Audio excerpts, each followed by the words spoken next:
আবু হুরায়রা কয়, তুই আমার ইলম শিখাবি? বলে হ্যাঁ। মিলাইতে পারতেছে না, চোর চুরি করতে আসছে, চোর বলে ইলম শিখাবে। তার মানে চোরের কাছে ধর্মের কথা আমরা গত 16-17 বছর শুনছি। কিন্তু আবু হুরায়রা বিপদে পড়ছে, তো চোরের কাছে ধর্মের কথা শুনতেছে।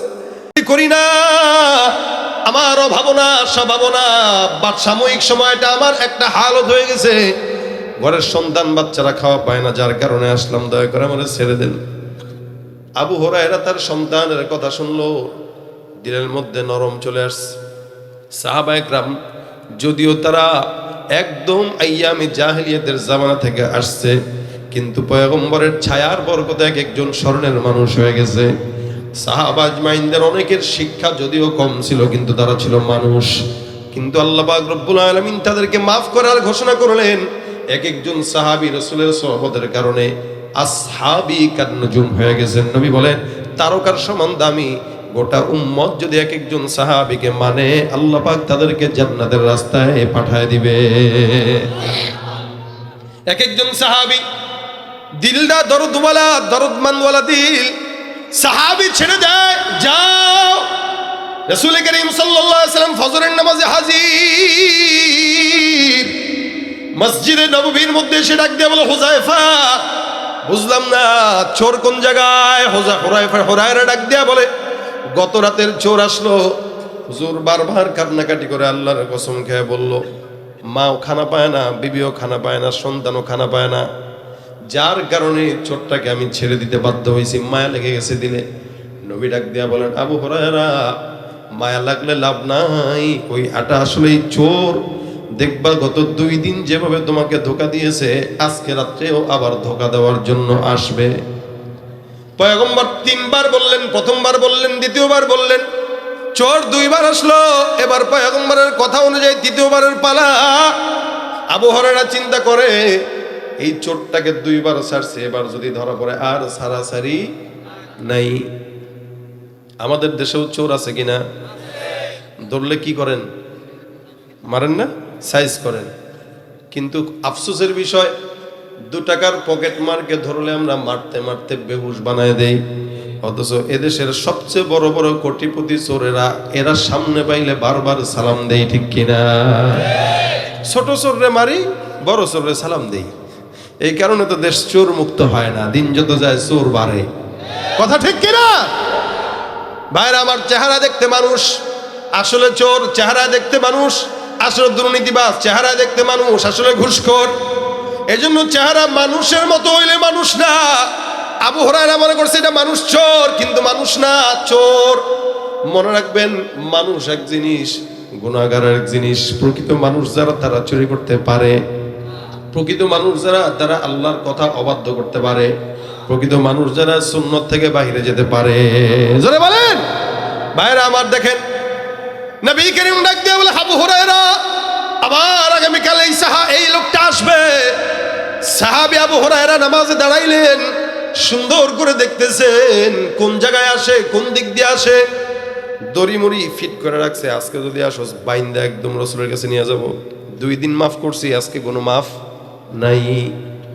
প্রস্তুত নিয়ে আছে। চোরটা সুন্দর করে আবু হুরায়রার ঘরের মধ্যে ঢুকলো। ঢোকার পরে এবার সাহাবী আবু হুরায়রা রাদিয়াল্লাহু তাআলা আনহু সুন্দর করে খপ করে চোরটার হাত ধরে রশি দিয়া বাঁধা শুরু করছে। এবার ডাক দিয়া কয়, আজকে 2 বারের জায়গায় 3 বার আসলি ধরা খাইলি, খবরদার, আজকে ছাড়াছাড়ি নাই। 100% পয়গম্বরের সামনে আজকে নিব। চোর জানে এটা আসলে পয়গম্বর মুহাম্মদুর রাসূলুল্লাহর কাছে যদি যাই তাহলে তো খবরই আছে। আবু হুরায়রা রাদিয়াল্লাহু তাআলা আনহু সুন্দর করে চোরকে বাঁধলেন। বাঁধার পরে ধরে রাখলেন। নামাজ পড়তেছেন, চোর হাত পা বাঁধা, মনে মনে চিন্তা করে কোন ফাঁক ফোকর খুঁজা পালানোর সুযোগ নি পাওয়া যায়। দান্দাবাজিক চিন্তা মাথার মধ্যে আটতেছে। দেখবেন চোর চুরি করার পরে যদি বাঁধেন, এমন কোনো মিথ্যা কথা নাই ছোটার জন্য যেটা বলে না। কসমও খায়, মায়ের কসম, বাপের কসম, চোখের কসম, ঠোঁটের কসম, নাকের কসম, তাও ছাড়া দরকার। চোর বিভিন্ন কথা দিয়ে আবু হুরায়রা থেকে ছুটতে চায়, সুযোগ নাই। রাসূল বলছেন 3 বার তুই ধরা খাইছস, আজকে নবীর কাছে নেওয়া হবেই। এবার আল্লাহর নবী সাল্লাল্লাহু আলাইহি ওয়াসাল্লামের সাহাবী আবু হুরায়রা, অপেক্ষা কর, সকাল পর্যন্ত, ফজর পর্যন্ত, বেশিক্ষণ নয়, ফজরটা একটু ঘনায় আসছে। চোর চিন্তা করলো কি ব্যাপার, কিছুক্ষণ পর তো ফজর হয়ে যাবে, যদি ধরা খাই মাঠটা তো আজকে একটাও মাটিতে পড়বো না। এবার কিছুক্ষণ পর ডাক দেয়া বলে, ওরা হরায়রা একটা কথা শুনবেনি। বলে কি কথা? আমি তোকে এমন একটা জিনিস শিখাবো যে জিনিস শিখাইলে তুই খুশি হবি, আর যদি তুই খুশি হস তাহলে আমারে মুক্তি করবি, ওয়াদা কর। আবু হুরায়রা কি শিখাইবা? আমি তোমাকে কোরআন থেকে একটা আয়াত শিখাবো, যে আয়াতটা তুমি জানো না, এটা জানার পর যদি তুমি খুশি হও কথা দাও আমাকে ছেড়ে দিবা। আবু হুরায়রাকে লোভ দিস। আবু হুরায়রা কোন সাহাবী, যেই সাহাবী ইলমের জন্য মসজিদে নববীর গেটে 24 ঘন্টা পড়ে থাকতেন, ক্ষুধার যন্ত্রণায় ছটফট করে কাতরাইতেন, মানুষ মনে করতো ওর মনে হয় মির্গি বেরাম ধরছে।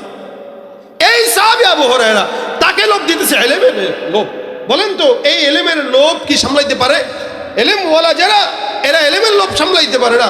দুনিয়ার ক্ষমতাকে ছুঁড়ে ফেলে ইলমটাকে একটু হইলেও সেটাকে দিলের ভিতরে ঢুকানোর জন্য পাগল হয়ে যায়। সেখানে আবু হুরায়রার মতো একজন সাহাবী, সবচেয়ে বেশি হাদিস বর্ণনাকারী সাহাবী, আবু হুরায়রাকে বলতেছে, তোমাকে আমি কোরআনের একটা আয়াত শিখাবো, তুমি কি শিখবা? আবু হুরায়রা কয়, অবশ্যই শিখবো। শিখলে আমারে ছুটাইবা? অবশ্যই ছুটাবো। আবু হুরায়রার মাথায় ওইটা চলে গেছে, রসুল বলছেন ধরে রাখতে, যা আছে খালাস, রসুলকে বুঝিয়ে দেবো একটা, আগে ইলম শিখি। আবু হুরায়রা কয়, তুই আমার ইলম শিখাবি? বলে হ্যাঁ। মিলাইতে পারতেছে না, চোর চুরি করতে আসছে, চোর বলে ইলম শিখাবে, তার মানে চোরের কাছে ধর্মের কথা আমরা গত 16-17 বছর শুনছি। কিন্তু আরে আবু হুরায়রা বিপদে পড়ছে, তো চোরের কাছে ধর্মের কথা শুনতেছে। চোরে আবু হুরায়রাকে ডাক দেয়া কয়, এই আবু হুরায়রা, তুমি আমারে বানছো, আমার আপত্তি নাই, কিন্তু তোমাকে যেটা শিখাবো এটা অনেক দামি আয়াত আল্লাহর কাছে, আমি জানি, কিন্তু আমি এটাও জানি এটা তুমি জানো না। আবু হুরায়রা রাদিয়াল্লাহু তাআলা ডাক দেয়া বলতেছেন, ঠিক আছে বলো, আগে শুনে নেই, পছন্দ হইলে ছেড়ে দিব। চোর ডাক দেয়া বলতেছে, এ আবু হুরায়রা, আমি যে আয়াতটা তোমাকে শিখাবো ওই আয়াতটা হচ্ছে এটা। এবার চোর তেলাওয়াত করা শুরু করলো, বিসমিল্লাহির রহমানির রহিম, আল্লাহু লা ইলাহা ইল্লা হুয়াল হাইয়ুল কাইয়্যুম লা তাখুযুহু সিনাতুন ওয়ালা নাওম লাহু মা ফিস সামাওয়াতি ওয়া মা ফিল আরদ মান যাল্লাযী ইয়াশফা'ু ইনদাহু ইল্লা বিইذনিহি ইয়ালামু মা বাইনা আইদিহিম ওয়া মা খালফাহুম ওয়া লা ইউহীতুনা বিশাইইন মিন ইলমিহি ইল্লা বিমা শাআ ওয়াসি'a কুরসিয়্যুহুস সামাওয়াতি ওয়াল আরদি ওয়া লা ইয়াউদুহু হিফযুহুমা ওয়া হুয়াল আলিয়্যুল আযীম। চোর সুন্দর করে তেলাওয়াত করলেন। ডাক দেয়া আবু হুরায়রা, জানো মানে কি এই আয়াতটা কোনো বান্দা যদি রাত্রেবেলা শোয়ার সময় তেলাওয়াত করে ঘুমায়, আমার আল্লাহ পাক সারা রাত বান্দাকে ফেরেশতাদের মাধ্যমে হেফাজত করবে, সকল প্রকার জিন্নাত শয়তান থেকে ওই বান্দাকে সারা রাত আল্লাহ পাক হেফাজত রাখবে।